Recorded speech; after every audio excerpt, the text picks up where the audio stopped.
Srila Prabhupada, Jagat Guru Srila Prabhupada ki jai. Rajaha, mode of passion. Tamaha, mode of ignorance. Cha, also. Abhibhuya, also surpassing. Sattvam, mode of goodness. Bhavati, becomes prominent. Bharata, O son of Bharat. Rajaha, mode of passion. Sattvam, mode of goodness. Tamaha, mode of ignorance. Cha, also. Eva, like that. Tamaha, mode of ignorance. Sattvam, mode of goodness. Rajaha, mode of passion. Tatha, as in this.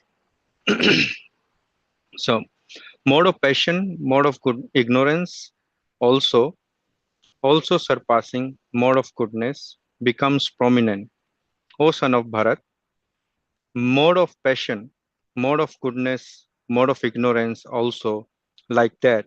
Mode of ignorance, mode of goodness, mode of passion, as in this. Translation. Sometimes the mode of passion becomes prominent, defeating the mode of goodness, O son of Bharat, and sometimes the mode of goodness defeats passion, and at other times the mode of ignorance defeats goodness and passion. In this way, there is always competition for supremacy. Purport. When the mode of passion is prominent, the modes of goodness and ignorance are defeated. When the mode of goodness is prominent, passion and ignorance are defeated. And when the mode of ignorance is prominent, passion and goodness are defeated. This competition is always going on. Therefore, one who is actually intent on advancing in Krishna consciousness has to transcend these three modes. The prominence of some certain mode of nature is manifested in one's dealings, in his activities, in eating, etc. All this will be explained in later chapters. But if one wants, he can develop by practice the mode of goodness and thus defeat the mode of ignorance and passion.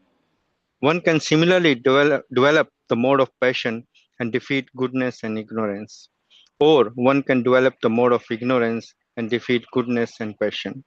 Although there are these three modes of material nature, if one is determined, he can be blessed by the mode of goodness, and by transcending the mode of goodness, he can be situated in pure goodness, which is called the Visuddha, sorry, Vishuddha which is Sattva. called Vasudeva state, a state in which one can understand the science of God by the manifestation of particular activities. It can be understood in what mode of nature one is situated.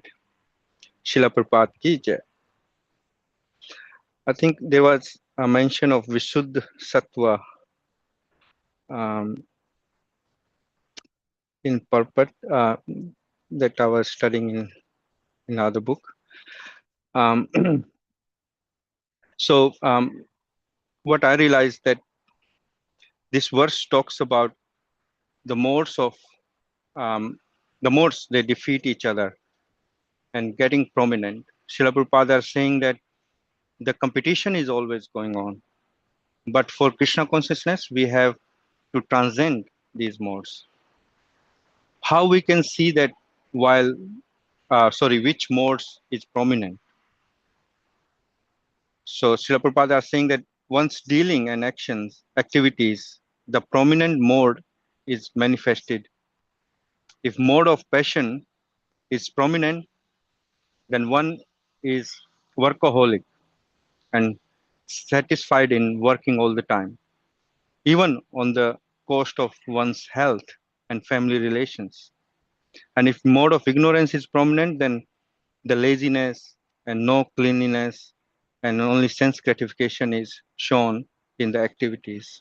And if the mode of goodness is prominent, then one is satisfied at one place with intellectual activities like reading, meditating, and writing. But Srila Prabhupada are saying by practice one can develop mode of goodness and change his bad habits and um, and conditioning. Actually, Srila Prabhupada are saying that one can develop other modes by practice as well. So another point here is that Srila Prabhupada are saying Vishuddha Sattva in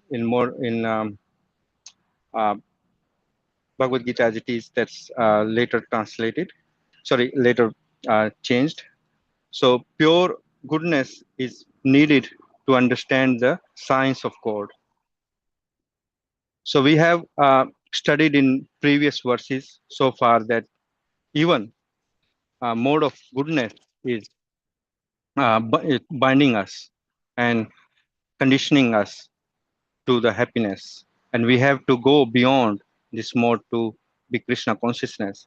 So by practice, we can come out from modes of ignorance and passion and change our habits. Then we can situate in mode of goodness to go further beyond the mode of goodness. Then we can understand the science of God. Otherwise, um, we are conditioned to mode of goodness and again attached to happiness in whichever situation we are in or whatever we are doing, and cannot go beyond to follow the mood of pure devotees. Because mode of goodness is needed to come out of ignorance and passion. But if we are stuck there in mode of goodness and think, oh, I'm better than others because I'm initiated, or I have got Brahminical thread, or I know rituals, or mantras, or Vedic mantras, whatever I'm doing, then we are stuck there in the mode of goodness. We must follow the mood of pure devotees and real essence of bhakti. Otherwise, the mode comes back again and become prominent again. So um, this is the competition going on that I understood. This is my understanding from this verse. Uh, thank you, Prabhuji. Hare Krishna. Srila Prabhupada.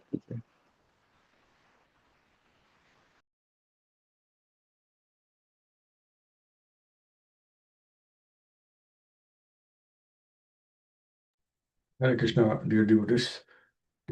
Thank you, His Grace, Amrish Prabhu, His Grace Purnipanga Devi Dasi Mataji, and His Grace Krishna Samarva Krishna Prabhu. And thank you, Prabhu, and to your family for setting the tone of Hare Krishna weekend, which we are not conscious of.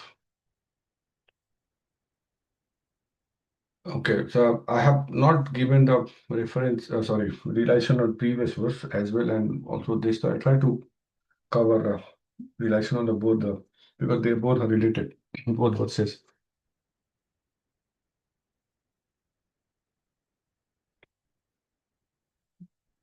Rajas tamas chabhibhuya sattvam bhavati bharata rajah sattvam tamaschaiva tamas sattvam rajastatha.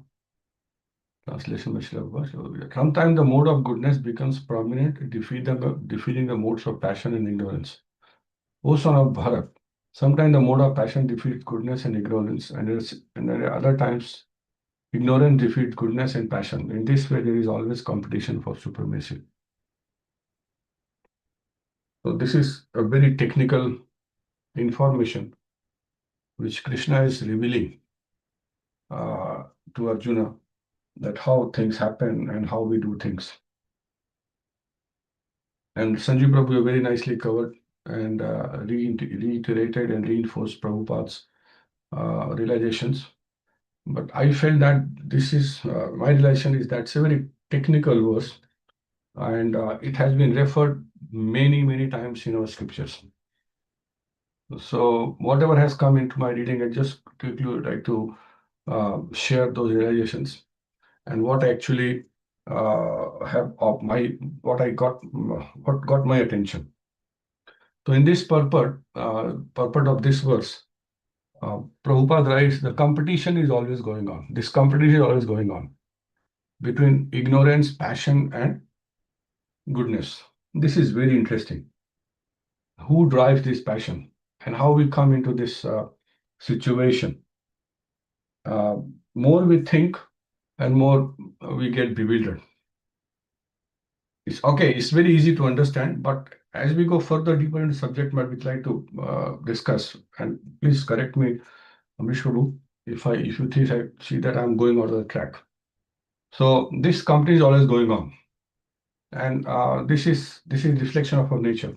But the interesting part is that a person, and I think Krishna is talking about non-devotee here, once who has realized on the mode of goodness or in the pure, uh, in the mm, in the Vasudeva stage, we're not talking about that situation. We're talking about a person who is under the modes, who is trying to do something, is trying to not do something, is trying to do bad things and good things. So there's always a competition happening, and that's very interesting. And the previous words in which uh, what uh, what I liked is that I quickly read that verse also. Sattam sukhe sanjayati raja karmani bharata jnanam avritya tu tamaha pramade sanjayati uta. Translation: O son of Bharat, the mode of goodness conditions are conditions one to happiness, passion, condition one to fruitive actions, and ignorance, covering one's knowledge, binds one to madness. And in this, the Prabhupada, the last line which write, in the mode of ignorance, whatever one does is good neither for him nor for anyone. This I could not understand. I thought that ignorance is something which is always wrong.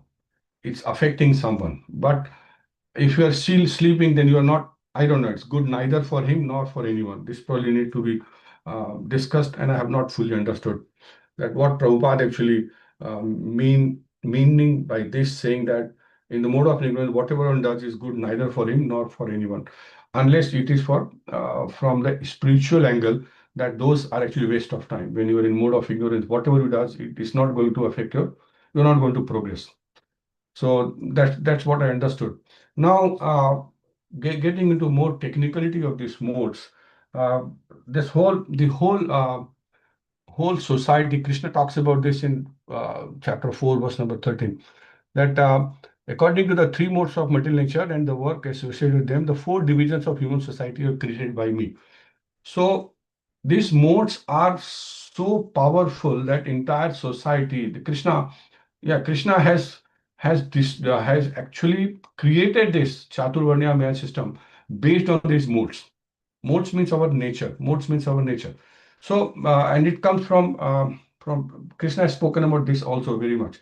And these modes are so powerful, so which we have discussed, that it doesn't leave anyone. Means even pure devotees like Bharat Maharaj, like Parikshit Maharaj, and many more, who got into a situation, something happened. Okay, we can talk about the past time, all those things, but these modes are so powerful. And why they are so powerful? That of course they are energies of Krishna. And even in Canto 1, Chapter 2, very famous verse, we all read this all the time. And that verse talks about, where is this verse gone? Yeah, that Sattvam, Rajastam, Iti Prakat Gunaste. That's the verse. The translation is like this. The transcendental personality of God is indirectly associated with the three modes of material nature, namely passion, goodness, and ignorance. And just for the material modes creation, maintenance, and destruction, we accept the qualitative forms of Brahma. This is very important. Qualitative forms of Brahma, Vishnu, and Shiva. And then, Sutta Goswami says, of these three forms, all human beings can derive ultimate benefit from Vishnu, the form of the quality of goodness. So, qualitative forms of Brahma. This is how these three authorities have come. This is how the modes have actually gone into this. So this is another side. And then when we go into, it came to my study, when we are, even Chaitanya Charitamrita. And I'll just quickly refer this, Prabhu, and hopefully I'm not taking a lot of time but I thought that's a very important point of view which I want to bring out. So this is Adi Lila, chapter 5, verse number 22, which is Brahma Samhita verse, which has been mentioned here. So in this verse, in the purport of this, Prabhupada writes, and that's where it becomes even more technical. Srimad Bhagavatam second canto states that in Vaikuntha Loka, the material modes of nature represented by the qualities of goodness, passion, ignorance have no influence. Means they exist there, but there is no influence. This is very interesting. In the material world, the highest qualitative manifestation is goodness, which is characterized by the truthfulness, mental equilibrium, cleanliness, control of the senses, simplicity, essence in knowledge, faith in God, scientific knowledge, and so on. This is the person who is the mode of goodness. Uh, Nevertheless, all these qualities are mixed with the passion and imperfection, which we are discussing in this verse. But the qualities in Vaikuntha are manifestation of God's internal potency, and therefore they are purely spiritual and transcendental, with no trace of material infection. That's where it's becoming more technical, and hopefully I'm making sense here. And then Prabhupada further writes, no material planet, even Satyaloka, is comparable in quality to the spiritual planets, where the five inherent qualities of the material world, namely ignorance, misery, egoism, anger, and envy, are completely absent. So these are the five things which Prabhupada mentions. But Prabhu, my question to you will be, or maybe I'm just talking to you, is that when we look at pastime of Krishna in Vrindavan, which is actually none other than uh, Krishna's pastime in Vrindavan, Golok, where we have found all those qualities which I have just discussed: misery, egoism, anger, and envy. And if we go more technical into this, and Prabhupada writes in Nectar of Devotion also, these are the qualities, 31 of them. There are some bodily symptoms that expresses overwhelming ecstatic love, vyabhichari bhav. They are counted at 33 as follows: disappointment, lamentation, humility, guilt, fatigue, intoxication, pride, doubt, apprehension, intense emotions, madness, forgetfulness, disease, confusion, death, laziness, inertness, wastefulness, concealment, remembrance, argumentiveness, anxiety, thoughtfulness, endurance, happiness, eagerness, violence, haughtiness, envy, impudence, dizziness, sleepiness, and alertness. So these are the quality which Prabhupada writes is in the Nectar of Devotion, which has come from Rupa Goswami's scriptures.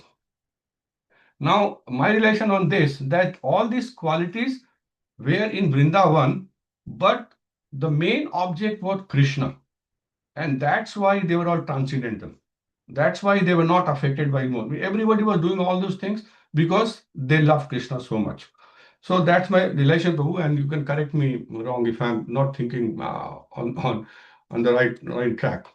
And one more thing I wanted to just, which has come to my study, is about these energies we talk about. No, this how these things are present in Vaikuntha Lok, which is again mentioned in this Adi Lila, which Prabhupada very elaborately writes in the purport. And that's where, when I read Prabhupada's purport, my mind just goes out of control. That Prabhupada gives so much information that I don't know how to find time to read all those things. So this verse is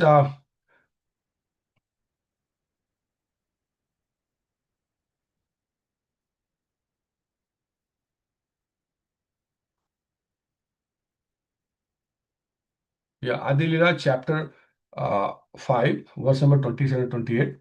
I'll not read the verse. I'll just quickly go to the translation and then read what my realization.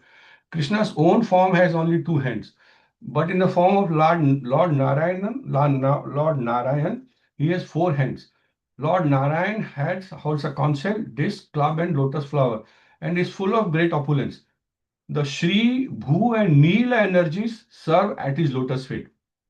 So this information, the Shri, Bhu, and Nila energies, which actually exist in Vaikuntha, and Prabhupada concludes very nicely, and just so that people like me can understand, it very elaborately. Prabhupada has explained all about these energies, and there are many references. But I'll quickly refer a few lines just to make sense out of it, and probably that will be my relation. In his Bhagavatam Sandarbha, text 23, Srila Jiva Goswami Prabhu states, the Padma Puran refers to the eternally auspicious abode of Godhead, which is full in all opulences, including the energies Shri, Bhu, and Nila. The Mahasamhita, which discusses the transcendental name and form of Godhead, also mentions Durga as the potency of the super soul. This is where it gets very technical and goes out of my head. And the potency of the super soul in relationship with the living entities.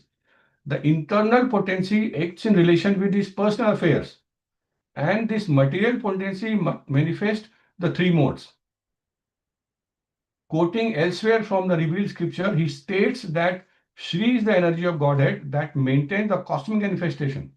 Bhu is the energy that creates the cosmic manifestation. And Nila, that is Durga, is the energy that destroys the creation. All these energies act in relation with the living beings. And thus they are together called Jiva Maya. So this is very nicely covered in the verse I mentioned from Bhagavatam, where Brahma, Vishnu, Mahesh takes the responsibility, qualitative form. And now Jiva Goswami describes these three energy like this, and that how they work together. And that's why they're so powerful that it's almost impossible unless somebody really surrenders to Krishna to come out of these modes. And we see this all the time around us, depending upon our surrender, our realizations, and our bhakti. Thank you, Prabhu. That's my relation for today. Hare Krishna.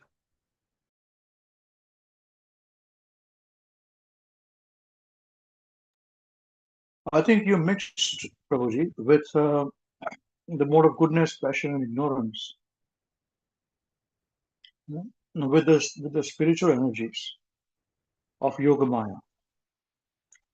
So I think that's not very. When we talk about spiritual energies, then we can talk about those subject matters, Well, this is Yes, a very Prabhu. practical verse. Yeah, this verse is very practical. Yes, yes. This is I spoke about that is how they exist in Vaikuntha. Of course, they're spiritual now. This is Now, this. see, one must understand this because you raise this point. We are going a step ahead of ourselves. See, the thing is that there is, as we've got ego, there is spiritual ego also. Okay, spiritual ego means your original personality is called ego. Basically, that's what it is. In material world, ego means that you are projecting something which you don't have. It's called ego. Spiritual ego means you live in that spiritual sense of spirit soul and Brahmasmi. Yeah? So even impersonalists can achieve the stage of liberation out of the mode of goodness also. This one. So the devotees of Krishna in Golok, in what you see in Vrindavan, and the symptoms which are experienced by the body, if you see from that point of view, then everything makes sense. It is spiritual. So all these are the same words which we use for material things, but these are used for spiritual things too. So, and second thing is this that I'm just trying to think. You had made some your points. And I'm remembering some points there. Um,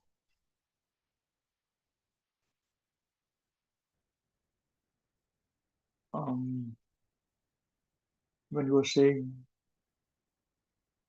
and I don't, yeah. So Vrindavan, what anxiety was always there, with the gopis and with mother Yashoda. So if you remember, only briefly we had touched one subject where we said that when Gopakumar, it's in a different scripture, it's not in our scripture, so I don't want to give references of that, but at this stage. But when he is traveling and he reaches Golok Vrindavan, which is unknown area, even spiritual world. So you saw everyone was very anxious over there. As soon as they were saying one thing, Krishna, I'm very afraid, constant anxiety. She was very surprised to say this is called topmost, where even Vaikuntha people do not know this exists. how in this place people are always anxious. So then you'll be able to see that qualities which have been mentioned in the body of a pure devotee.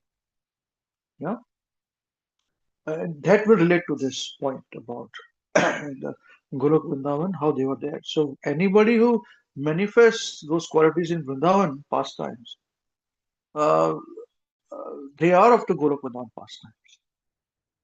And that is the reason why we have to follow one of those personalities as Raga Nuga Bhakti. ठीक ना? So that's another subject matter. But here, these 3 points about the mode of mode of goodness, passion, ignorance is the predominating points.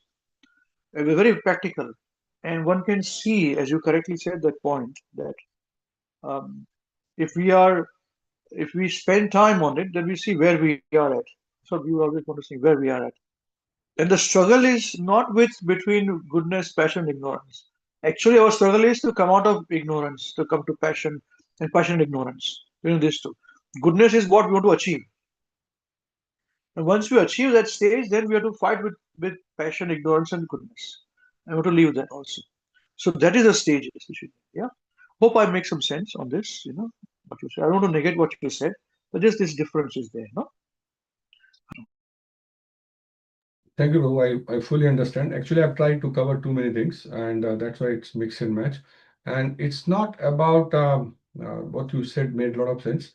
It's just about the information, the knowledge, and how they are relate to everything. And this is like unlimited thing, knowledge. That's what I'm enjoying. I'm not enjoying what is being said and what is being realized and all those things. I'm just enjoying this Krishna's energy and Krishna's pastimes and Krishna, what Prabhupada says. But I'm not going to dwell onto this because I'm only severely struggling in this material, Prabhu. So I understand your point of view on ego and all those qualities which I read about 33 quality bodily. Yeah, yes, understand, Prabhu. But probably I've tried to cover too many things, and that's why I'm little bewildered, Prabhu. Thank you, Prabhu.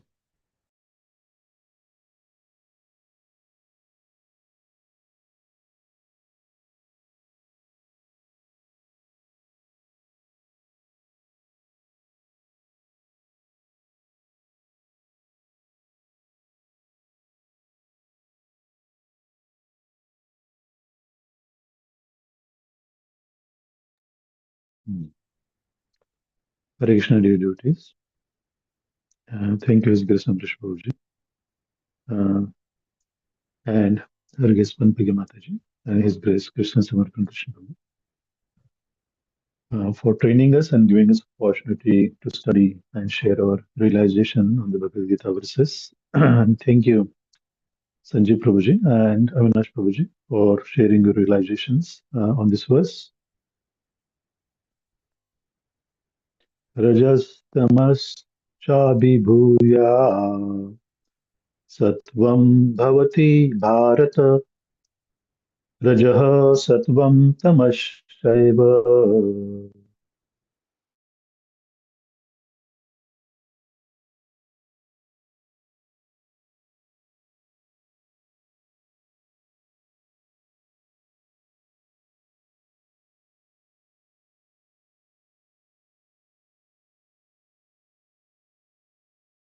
We can't hear you, Prabhuji.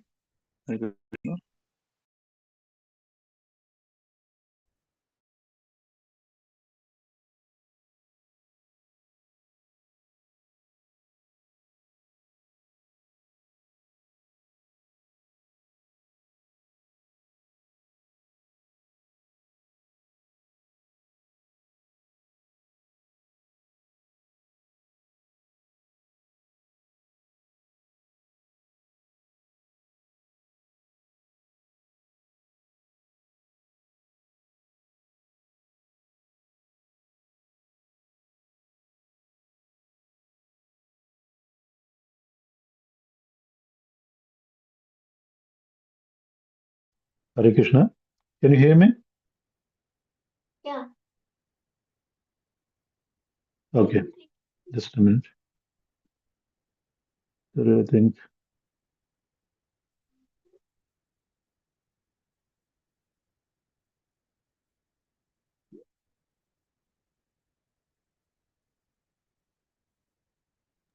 Yes, Subbu, please go on. Yes, Prabhuji, just a minute. I think the phone just crashed, Prabhuji. I was reading through. Uh,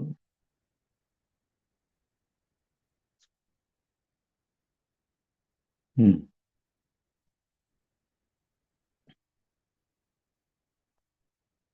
So, yes, the translation, sometimes the mode of passion becomes prominent, defeating the mode of goodness, O son of Bharat, and sometimes the mode of goodness defeats passion.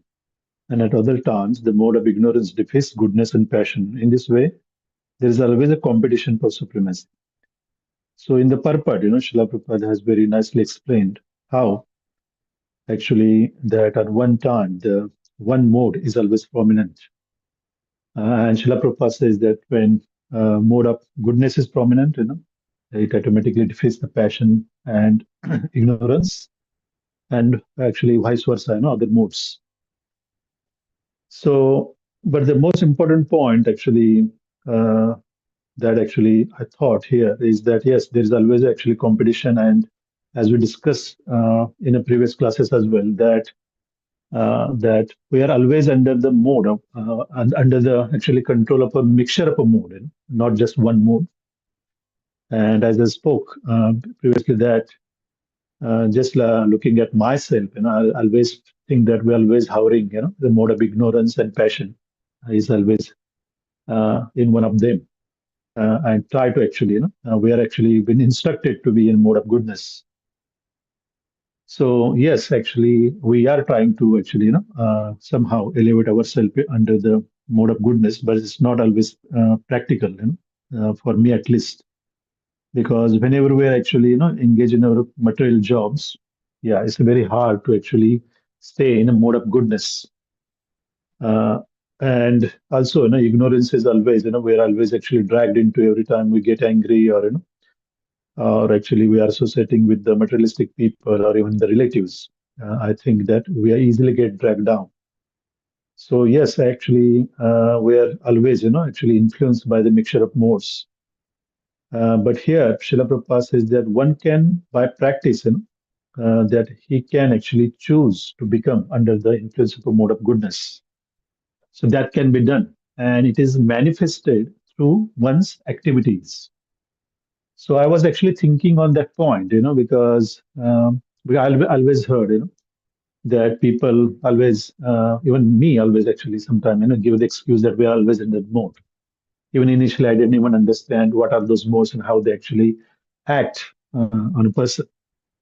So I have heard from many devotees, they always say, oh, we are in the mode. So actually, but we have the choice, to actually become under a particular mode, and that is actually the devotee should be under the mode of goodness, at least for the beginners. And we have to actually mold our activities. So control is there, and that's why Amrish always mentioned that Srila Prabhupada has given us a lifestyle. So initially, I thought, oh, it's very busy schedule, it's quite taxing. That's what I felt initially. That you have to wake up very early and actually you do the full arati, and again you have to rush to the work and you have so complete 16 times of chanting again in the evening. There is a small arati and there is offering and again scriptural reading and study. And on the weekend, there is a preaching, so it's always keeping us engaged. So initially, I thought this is too much, practically, it's always, I felt that is, we get exhausted at the end of a week. But actually, after many years, the things got definitely easier than before. But I also realized the reason behind it, because as soon as we get a free time, actually because of our mind and our attachment and affinity towards the materialistic things, or our tendency to enjoy, we are easily get dragged down by the mode of ignorance. So in one way, it's good that we are always busy or we are forced to be busy, actually in doing devotional things. So even this class, every actually Wednesday we meet. So I was thinking that if we don't do this class, then we would be doing the same thing that we do any other day. And it's very less likely that unless one is very disciplined, that is very hard to actually, means actually maintain that actually certain schedule that we sit down and study scripture every day. So yes, actually this lifestyle is good, and it's actually promoting, one to actually be under the mode of goodness. So even now we can choose, what kind of activities we can perform that will actually keep me under the influence of mode of goodness.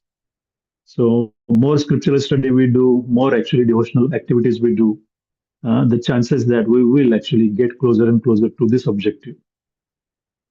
So that one actually, thing that I think means I realized that it is under our control.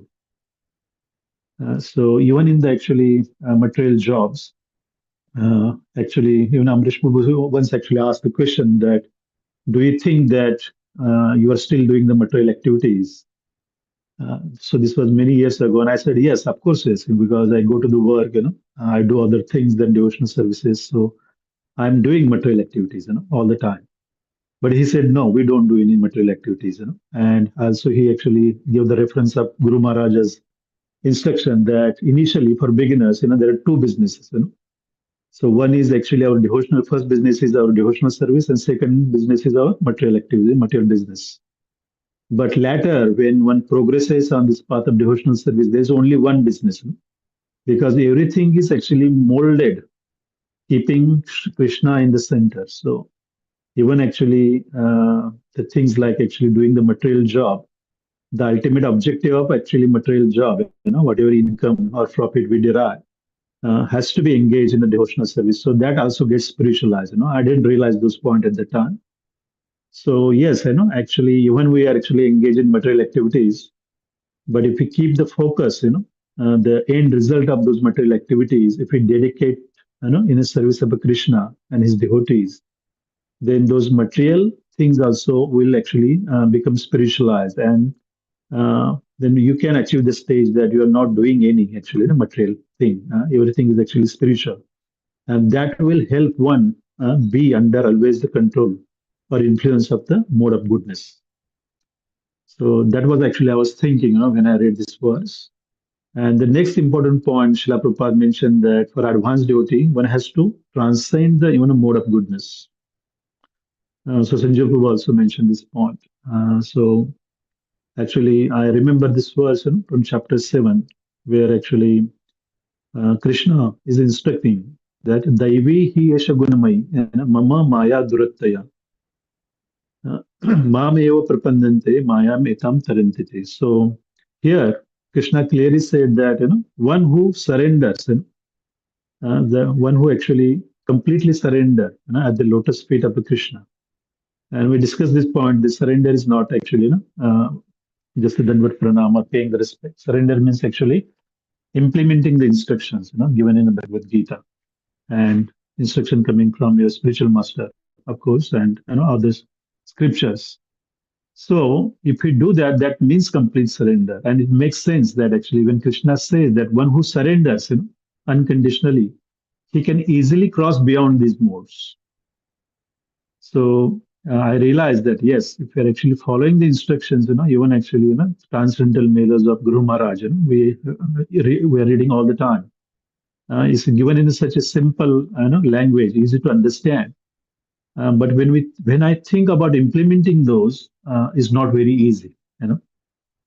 Even as simple as instruction like talking on somebody's back, and Guru Maharaj said, "Don't do that." So it's not ordinary instruction. It's coming from, I actually realized that nectar of instruction, is instructing the similar things, Prajal. So those instruction, if we implement practically, then that will automatically will help us, be under the influence of mode of goodness, or even one day it will help us transcend beyond these modes. And Srila Prabhupada is calling it a Vasudeva stage.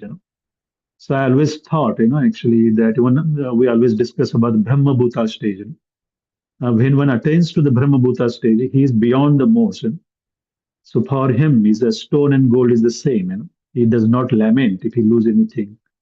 He does not actually, become hyperly actually happy if he gain anything. So he's not actually, actually dragged down by these actually material attractions or attachments.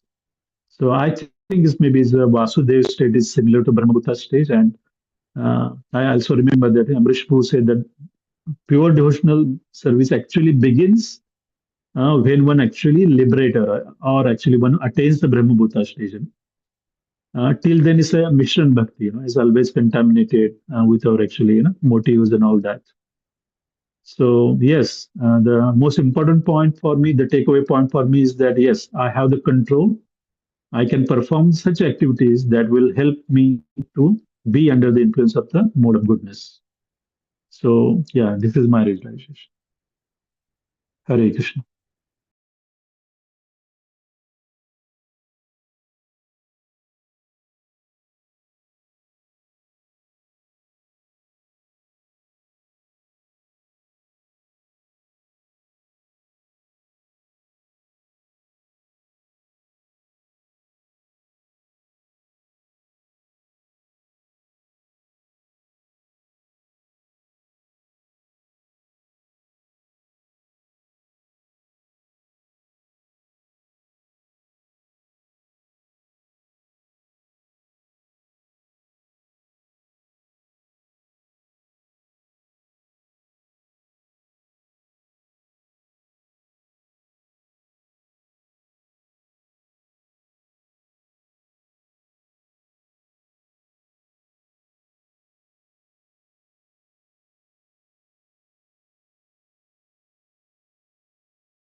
Hare Krishna, dear devotees.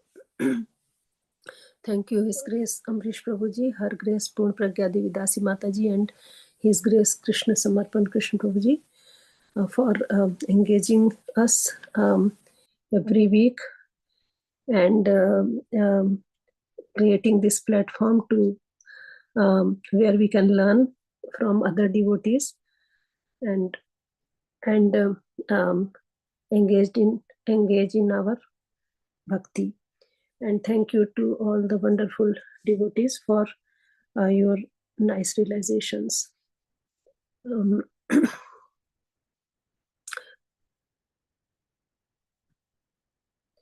Today we are doing Bhagavad Gita chapter 14 verse 10. Rajastamascha vibhuya sattvam bhavati bharata rajah sattvam tamaschaiva tamah sattvam rajastatha. Translation by Srila Prabhupada. Srila Prabhupada ki jai. Sometimes the mode of goodness becomes prominent, defeating the modes of passion and ignorance.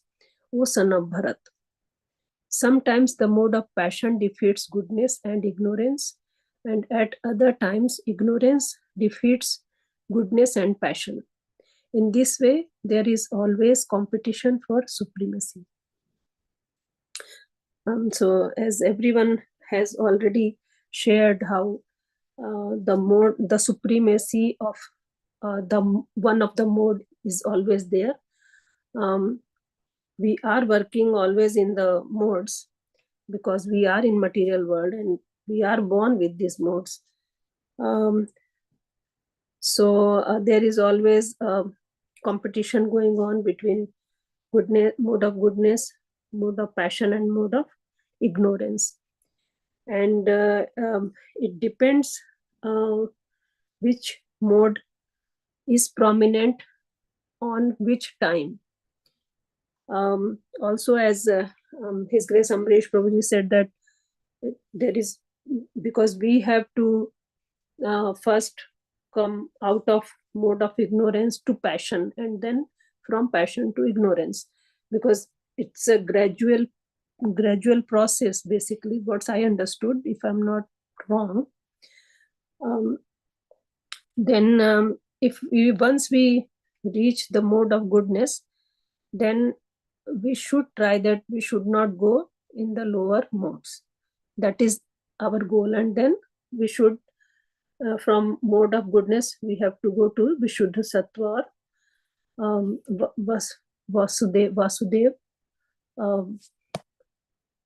state. So I was just thinking that in current situations, when there is always, we are surrounded by modes of ignorance, and then how much determination we need to have to be in mode of goodness. And then I realized that Prahlad Maharaj, who was always being dragged down to mode of ignorance by his surrounding people, but he never came down, came out of his Vasudev state. And then everything was against him. His own father was trying to kill him. And then there was Hiranyakashipu, who had all material opulences, everything in his command. But how his state of thinking was that he was always in mode of ignorance.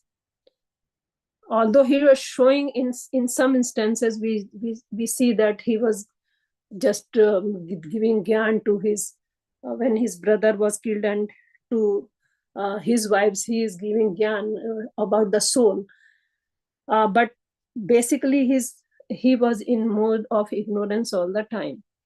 So it depends how much determination we have to come out of these modes, and competition is always there. Srila Prabhupada, as says here in the purport, that but if one wants, he can develop by practice the mode of goodness and thus defeat the modes of ignorance and passion. And also we read in Nectar of Instructions, Utsahat Nishchayat Dhairyat Tat Karma Pravartanat. So it has to be our Nishchay, or our determination, and the what want we have. Everything depends upon us. As Prabhuji always says that you can take the horse to the water, but horse has to drink water. You cannot make him drink. So that is the only thing what I have realized from this verse. Just onus is upon us, not anybody else. So that is my realization. Thank you. Hare Krishna.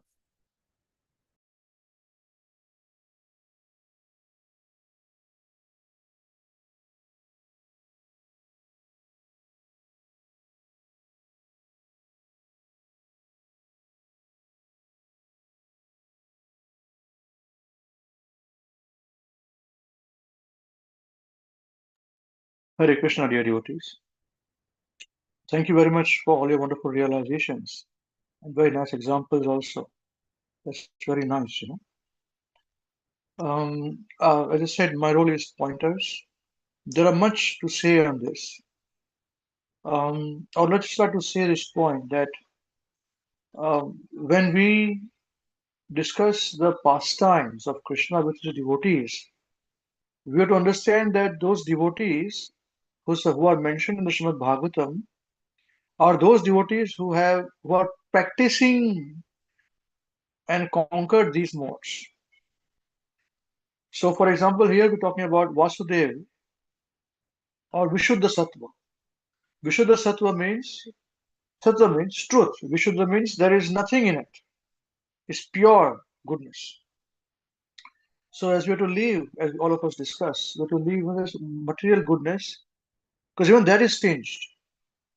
There is no pure goodness in this material world.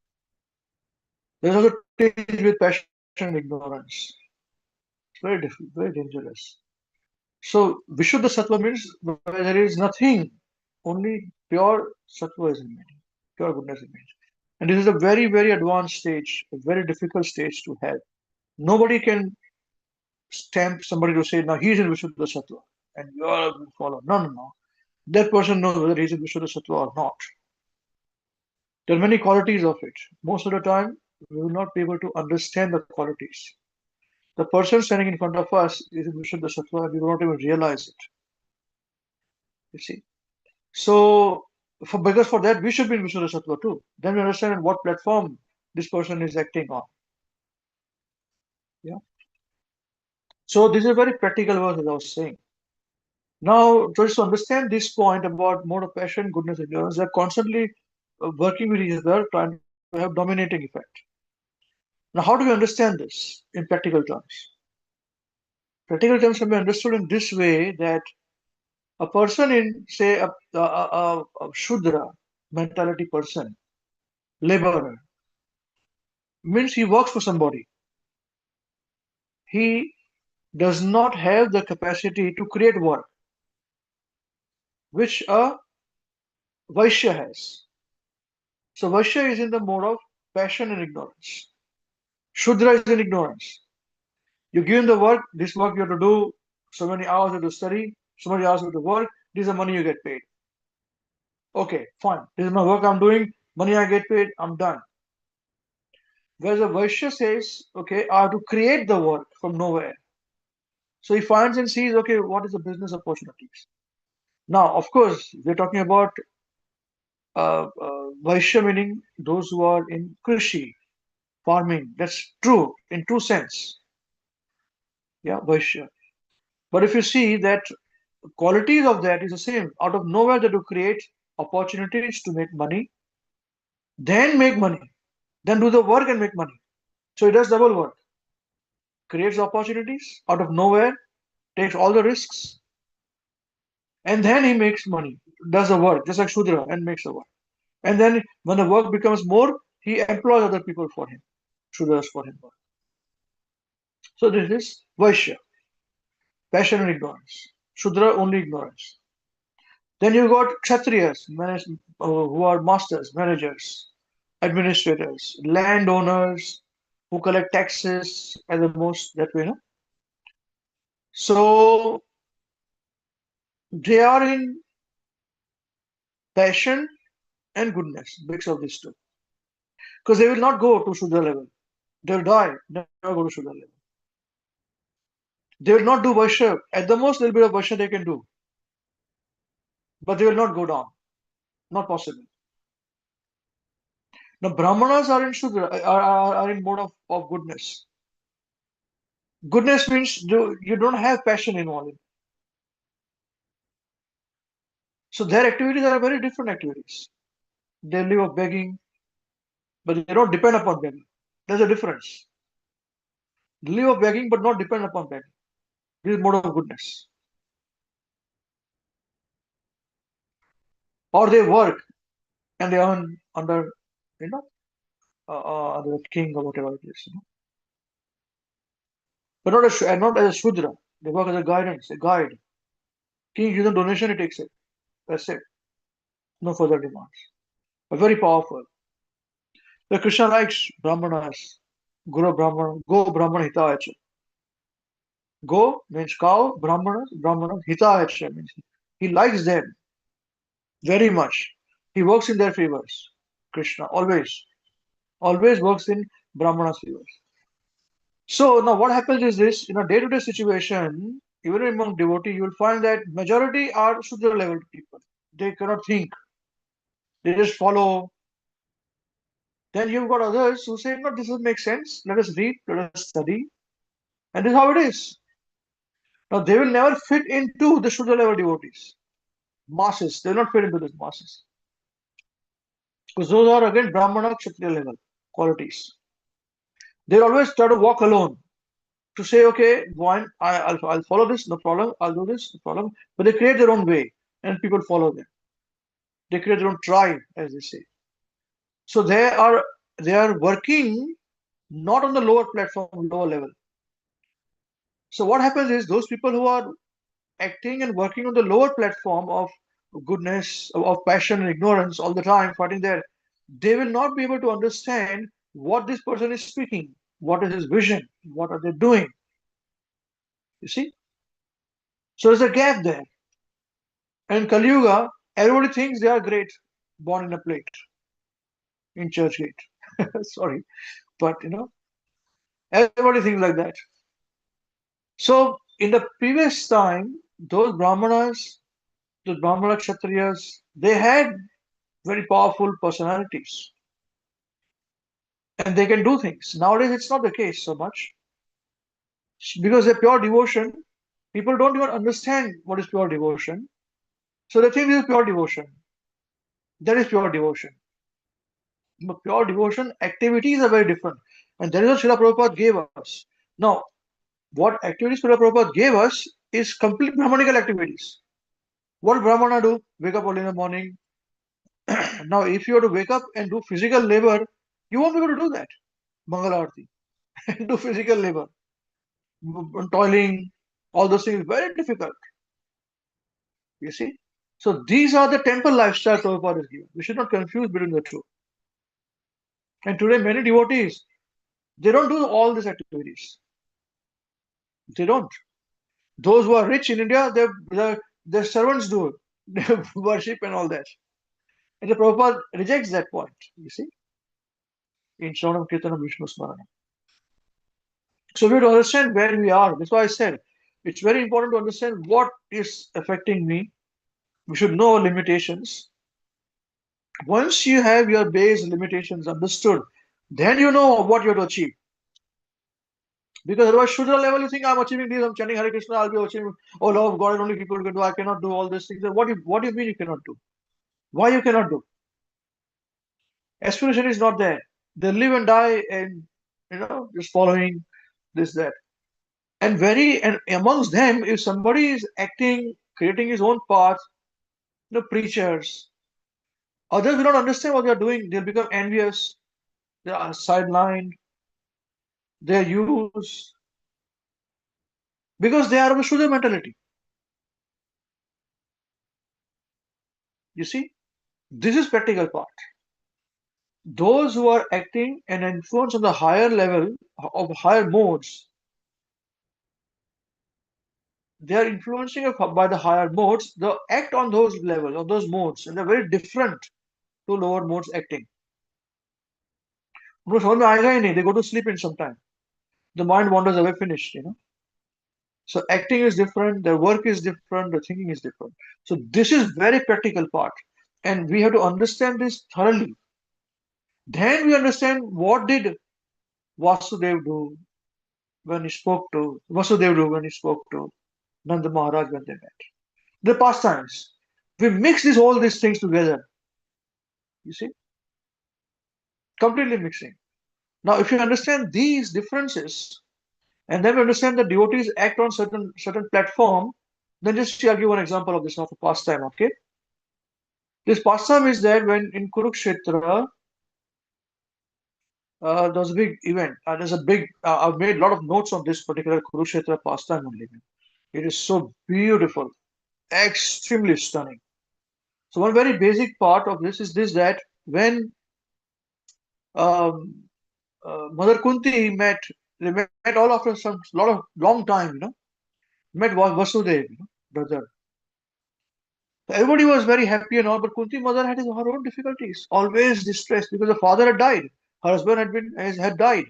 So his children were always been tarnished or have been killed.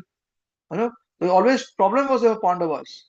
That kingdom was taken away, Shadantra was done against them. She was constantly in anxiety. So when she met them, her problems were the same. And she says this so beautifully that when you are alone, when providence create disturbance for you, nobody helps you. Even your near and dear ones leave you. It touches your heart, how she spoke. In just that sentence, you can feel that she had years and years of being neglect and worried to protect her children.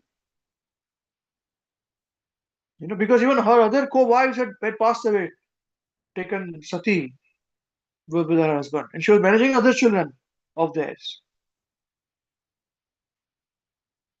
And she was in constant anxiety. Her problem never went away. And other people had this, Vasudev also were, kicked out. But then again, Krishna killed. So they all came back. But what about Kunti, Mother Kunti? Her problem remains, So what the Dhritarashtra was constantly as a hawk sitting and trying to absorb, usurp the kingdom. So we think that, oh, she's complaining about this, that nobody came to help her. She says this. But Acharya said this, that, that's right, but she was not complaining because she's telling all my brothers are Aryaputras.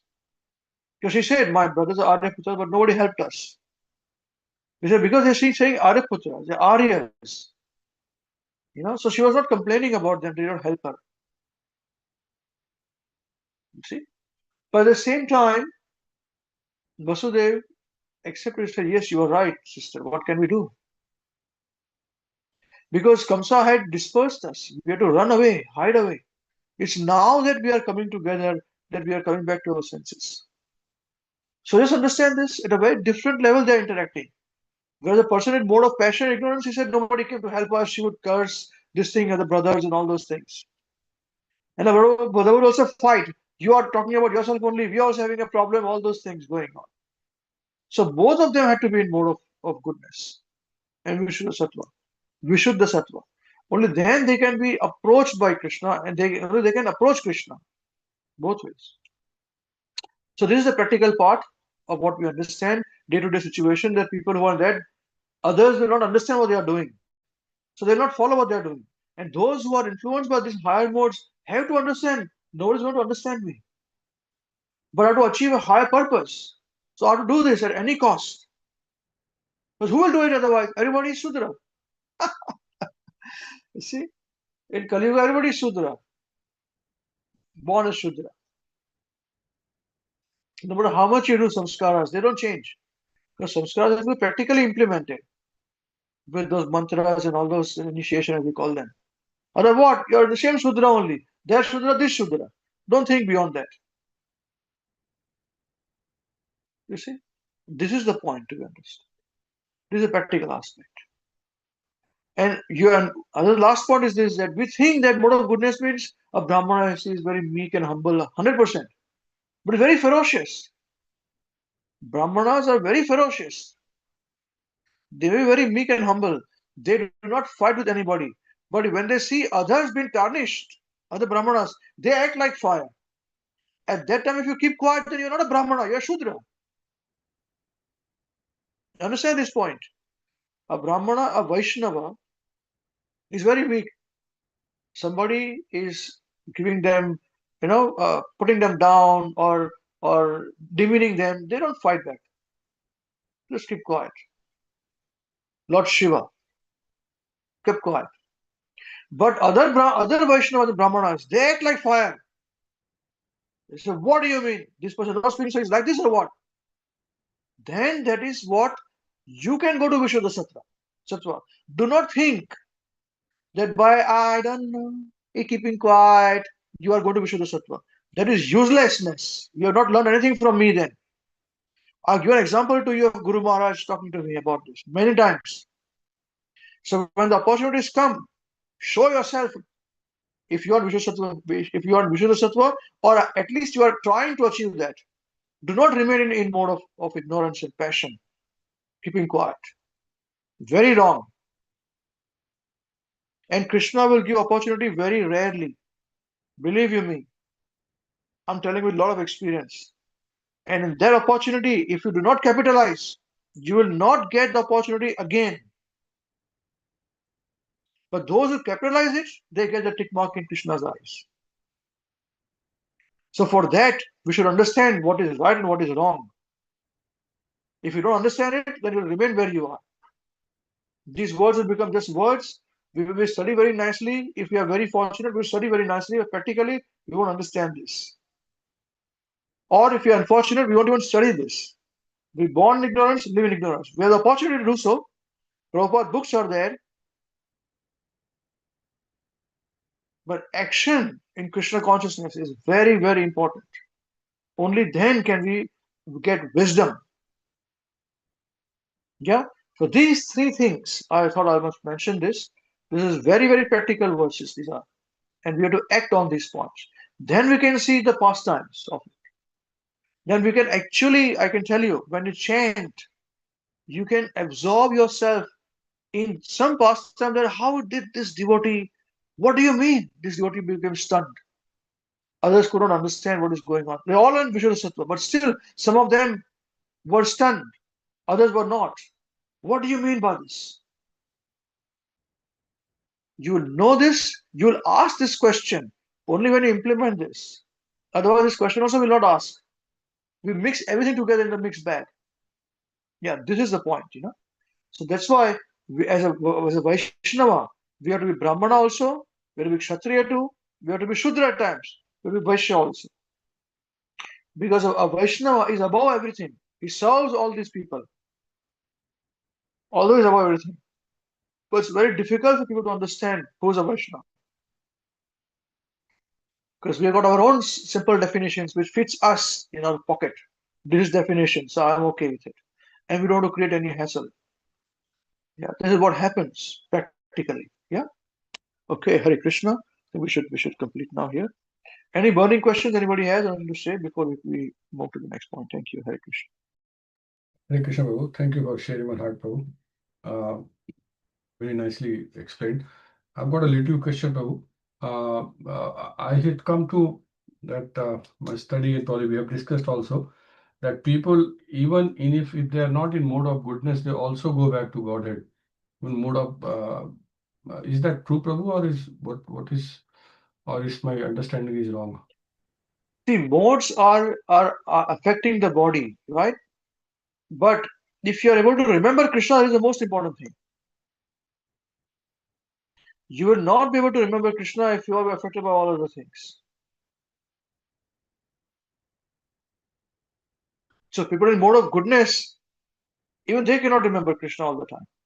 And that's why it is said that Shudra, ladies, Shudras, they are a bit difficult for them because they're made like this, conditioned like this. But now men also made like this only. What is the difference there? We are useless. But generally speaking, going back to Godhead is a very selfish definition. Krishna Prem is what we want to achieve. Once that is achieved, then you can choose whether I want to go back to Godhead or I will go somewhere where I've been told where to go. By Guru and Krishna. Did I answer the question, Prabhuji? Yes, Prabhu. Yeah. Yeah, You give because the in mode example of of cobbler and all that. Remembering Krishna is more important than anything else. yeah, but cobbler working is Shudra, but he was in Vishuddha Sattva, Prabhuji.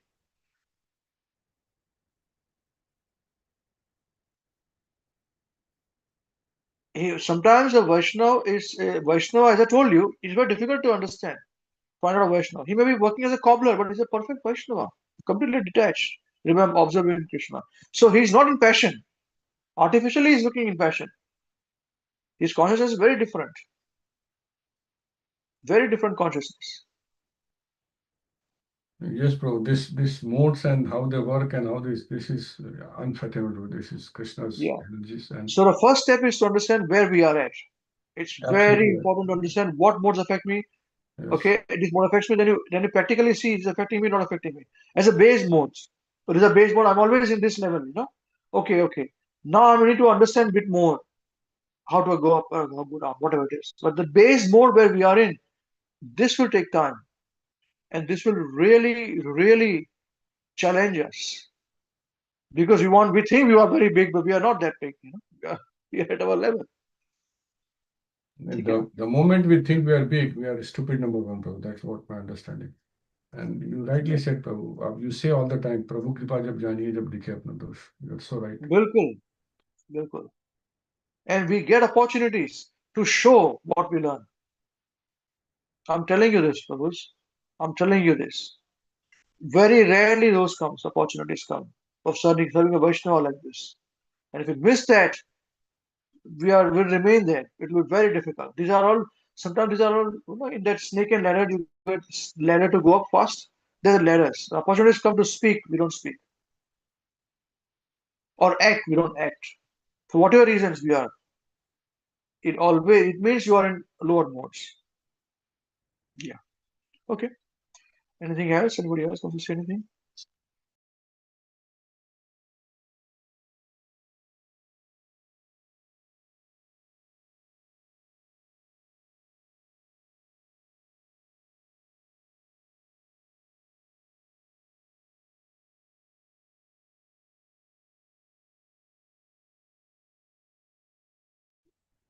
Okay, I think we should stop this scare.